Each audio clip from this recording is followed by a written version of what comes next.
বিজ্ঞানীরা পৃথিবী জুড়ে একটি গর্ত খনন করতে যাচ্ছিলেন, কিন্তু তাদের কি হলো যে তারা 12 কিলোমিটার নিচে একটি গর্ত খনন করতে পারেনি। সর্বোপরি আমাদের পৃথিবী কি দিয়ে তৈরি?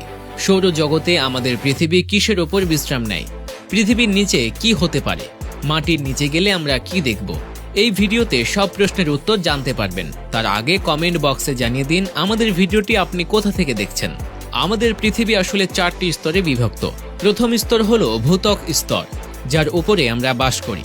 পৃথিবীর বড় বড় গর্ত যেমন কূপ এবং খনি সবই ভূত্বকের স্তরে এবং এটি একই গর্ত। বিজ্ঞানীরা পৃথিবী জুড়ে এই গর্তটি 80 কিলোমিটার খনন করতে চেয়েছিলেন, কিন্তু তারা মাত্র 12 কিলোমিটার খনন করতে সক্ষম হয়েছিল। বন্ধুরা, ভূত্বকের পরে যে স্তরটি আসে তাকে ম্যান্টেল বলে।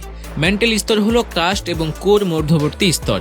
এটি পৃথিবীর বৃহত্তম স্তর, যা সামুদ্রিক স্তরের নিচে প্রায় 35 কিলোমিটার থেকে 29 কিলোমিটার গভীরে বিস্তৃত।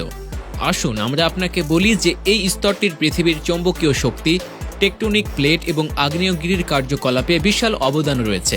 ম্যান্টেল স্তরে দুটি ধারণা জানা খুবই গুরুত্বপূর্ণ, একটি লিথোস্ফিয়ার এবং অন্যটি অ্যান্ডোস্ফিয়ার। শীর্ষে ম্যান্টেল এবং ক্রাস্ট স্তরের একটি শক্তিশালী অংশ রয়েছে। এটি সেই টেকটনিক প্লেটগুলিকে ভেঙে পড়ে এবং এটি ভাসতে থাকে, পর্বত শ্রেণী তৈরি করে। এই স্তরের কারণে আকস্মিক ভূমিকম্পও হয়। আমাদের পৃথিবীর উপরিভাগ গঠনে এর একটি বড় ভূমিকা রয়েছে।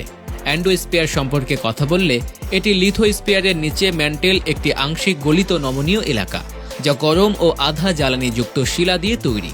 এই স্তরটি পৃথিবীর পৃষ্ঠে টেকটনিক প্লেটের চলাচলের জন্য দায়ী। এখন পৃথিবীর শেষ পৃষ্ঠের